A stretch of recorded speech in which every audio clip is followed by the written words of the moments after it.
ಸಿಲುಬೆಯನ್ನು ಹಿಂಬಾಲಿಸಿ ರಾಜನಡೆ. ಜೇಷಾಮ್ ಜಬದೊರೆ. ಅಧ್ಯಾಯ 13. ನಿನ್ನನ್ನು ನಿರಾಕರಿಸು, ಸಿಲುಬೆಯನ್ನು ತೆಗೆದುಕೋ, ನನ್ನನ್ನು ಹಿಂಬಾಲಿಸು. ಮತ್ತಾಯ 16:24. ಯೇಸುಕ್ರಿಸ್ತನ ಈ ಕರೆಯು ಅನೇಕರಿಗೆ ಕೈಯಾಗಿರುತ್ತದೆ. ಕಠಿಣವಾದ ಬೋಧನೆ ಎಂದು ಹೇಳುತ್ತಾರೆ. ಕೃಪೆಯಿಂದ ಕೂಡಿದ ಈ ಆಹ್ವಾನವನ್ನು ತ್ಯಜಿಸಿ ಮನಸ್ಸಿನ ಇಚ್ಛೆಯಂತೆ ಬಾಳಿ ಅವರು ಕ್ರಿಸ್ತನ ಬಳಿಗೆ ಬರುವಾಗ ಆತನು ಶಾಪಗ್ರಸ್ತರೇ, ನಿತ್ಯ ಬೆಂಕಿಯೊಳಕ್ಕೆ ಹೋಗಿರಿ, ಮತ್ತಾಯ 25:41 ಎಂದು ಹೇಳುವುದಾದರೆ ಅದನ್ನು ನೀನು ಸಹಿಸಿಕೊಳ್ಳಲು ಸಾಧ್ಯವಾಗದು. ಯೇಸುವಿನ ಜೊತೆಯಲ್ಲಿ ಸಿಲುಬೆಯನ್ನು ಹೊರುವವರು ಆತನ ನಿಮಿತ್ತ ನಿಂದನೆಗಳನ್ನು, ಬೇನೆಗಳನ್ನು, ಹಲವು ವಿಧವಾದ ಕೇಡಿನಿಂದ ಕೂಡಿದ ಮಾತುಗಳನ್ನು ಸಂತೋಷದಿಂದ ಸಹಿಸಿಕೊಳ್ಳುವರು. ಆನಂದದಿಂದ ಆತನ ಜೊತೆಯಲ್ಲಿ ಆಳುವರು. ನಿತ್ಯ ಸಂತೋಷವು ಅವರ ತಲೆಯ ಮೇಲಿರುವುದು. ಸಿಲುಬೆಯ ವಿಷಯವಾದ ಮಾತು ನಾಶನ ಮಾರ್ಗದಲ್ಲಿರುವವರಿಗೆ ಹುಚ್ಚು ಮಾತಾಗಿದೆ. ರಕ್ಷಣೆಯ ಮಾರ್ಗದಲ್ಲಿರುವ ನಮಗಾದರೂ ದೇವರ ಶಕ್ತಿಯಾಗಿದೆ. ಹೌದು, ದೇವರ ಮಕ್ಕಳಿಗೆ ಸಿಲುಬೆ ದೇವರ ಶಕ್ತಿ, ಕೇಡುಗಳನ್ನು ನಿರ್ಮೂಲ ಮಾಡುವ ದೈವಶಕ್ತಿ.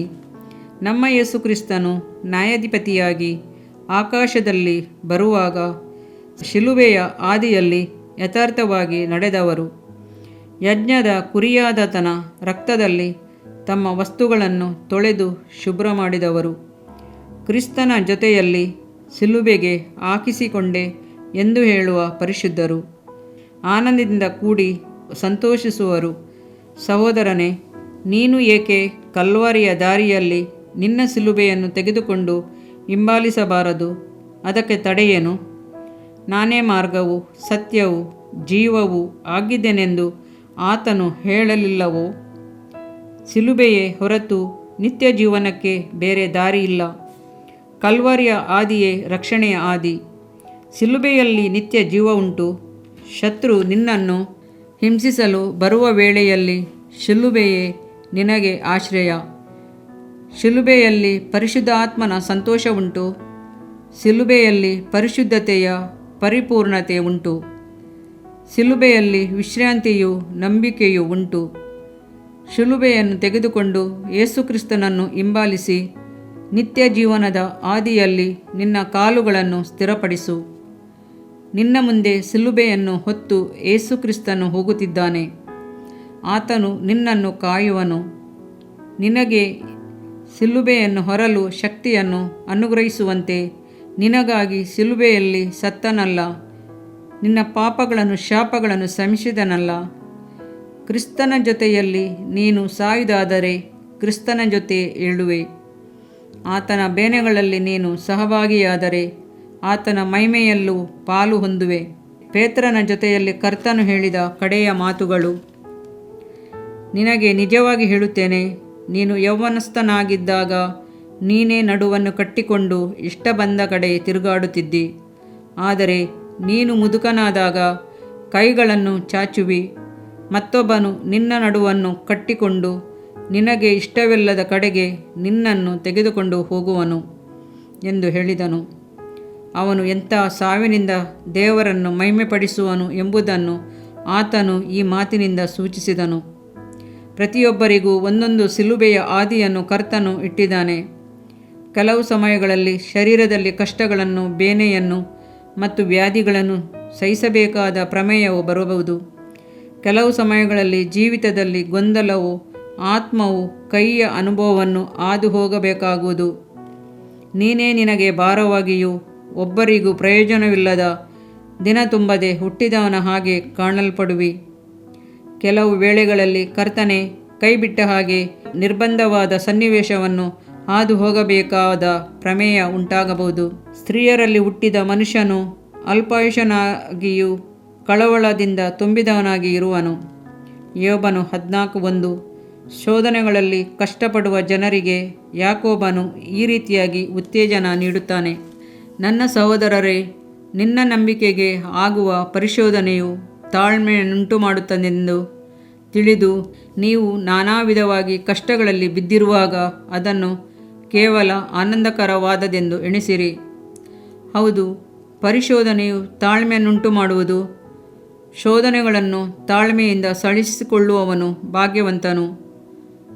ನೀನು ಶಿಲುಬೆಯನ್ನು ಸೈರಣೆಯಿಂದಲೂ ಉತ್ಸವದಿಂದಲೂ ಹೊರುವುದಾದರೆ ಅದು ನಿನ್ನನ್ನು ಹೊರುತ್ತಾ ನೀನು ಇಚ್ಛಿಸುವ ಆನಂದ ಭಾಗ್ಯಕ್ಕೆ ಕರೆದೊಯ್ಯುವುದು. ಅಲ್ಲಿ ಆತನು ಅವರ ಕಣ್ಣೀರನ್ನೆಲ್ಲ ಒರೆಸುವನು. ಇನ್ನು ಮರಣವಿಲ್ಲ, ದುಃಖವಿಲ್ಲ, ಅರಚಾಟವಿಲ್ಲ. ನೀನು ಶಿಲುಬೆಯನ್ನು ಗುಣಗುಟ್ಟುತ್ತಾ ಇಷ್ಟವಿಲ್ಲದೆ ಹೊರುವುದಾದರೆ ಅದೇ ಶಿಲುಬೆಯು ನಿನಗೆ ಅತಿ ಭಾರವಾಗಿ ಕಾಣುವುದು. ನೀನು ಒಂದು ಶಿಲುಬೆಯನ್ನು ನಿರಾಕರಿಸಿದರೆ ಇನ್ನೊಂದು ಶಿಲುಬೆಯು ಬಂದು ಸೇರುವುದು. ಅತಿ ಭಾರವಾಗಿದ್ದರೂ ಆಶ್ಚರ್ಯಪಡಬೇಕಾಗಿಲ್ಲ. ಕ್ರಿಸ್ತನು ಶಿಲುಬೆಯನ್ನು ಹೊತ್ತನು, ಆತನ ಶಿಷ್ಯರು ಹೊತ್ತರು, ಹಳೆ ಒಡಂಬಡಿಕೆಯ ಪರಿಶುದ್ಧ ಜನರು ಹೊತ್ತರು, ಪ್ರವಾದಿಗಳು ಹೊತ್ತರು. ಈ ಕಾರ್ಯವನ್ನು ಕ್ರಿಸ್ತನೇ ತನ್ನ ಶಿಷ್ಯರಿಗೆ ವಿವರಿಸಿದನು.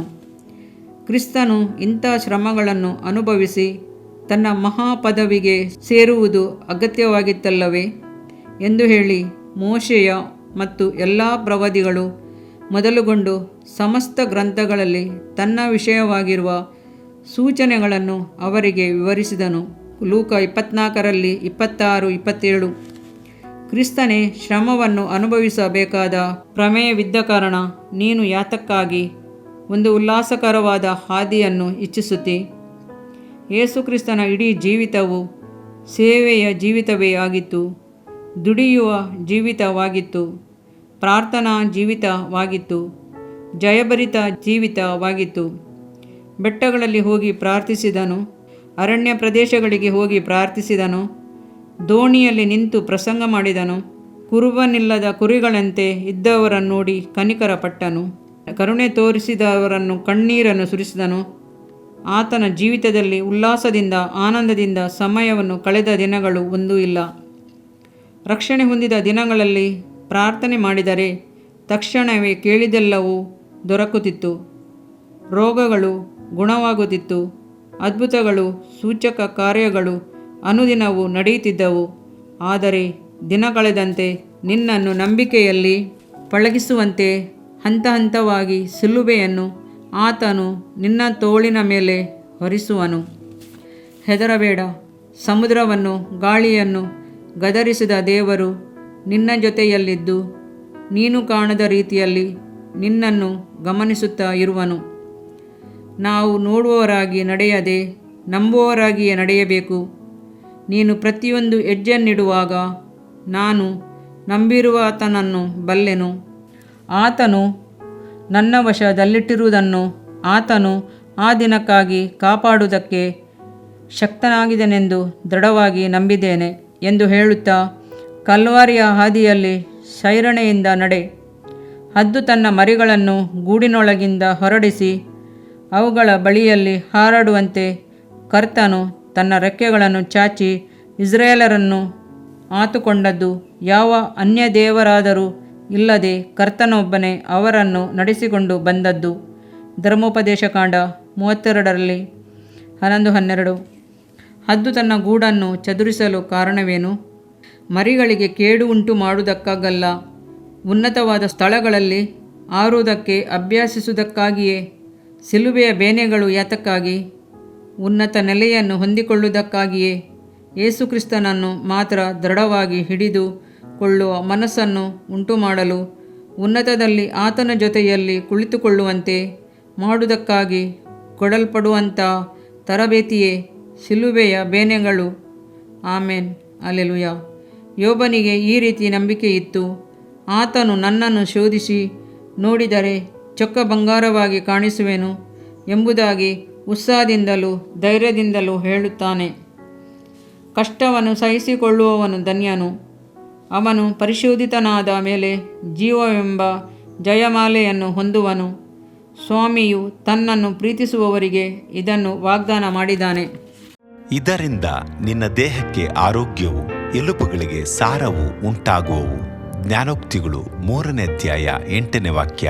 ಪ್ರಿಯ ವೀಕ್ಷಕರೇ ಮತ್ತು ಕರ್ತನಲ್ಲಿ ಸಹೋದರ ಸಹೋದರಿಯರೇ, ನೀವು ನಮ್ಮ ಈ ಕಾರ್ಯಕ್ರಮವನ್ನ ವೀಕ್ಷಿಸಿದ್ದಕ್ಕಾಗಿ ದೇವರ ನಾಮದಲ್ಲಿ ನಿಮಗೆ ವಂದನೆಗಳು.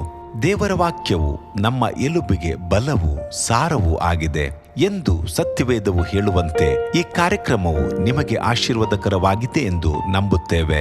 ಪ್ರಿಯ ವೀಕ್ಷಕರೇ, ನಮ್ಮ ಈ ಸೇವೆಗಾಗಿ ಪ್ರಾರ್ಥಿಸಿರಿ ಮತ್ತು ಎಲ್ಲಾ ಕಾರ್ಯಕ್ರಮಗಳನ್ನ ಇತರರೊಂದಿಗೆ ಶೇರ್ ಮಾಡಿರಿ.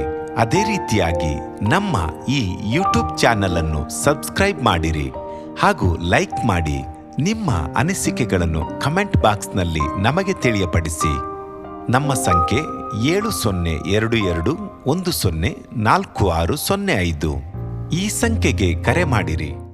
ಒಬ್ಬ ಪಾಪಿಯ ಪ್ರಾರ್ಥನೆ.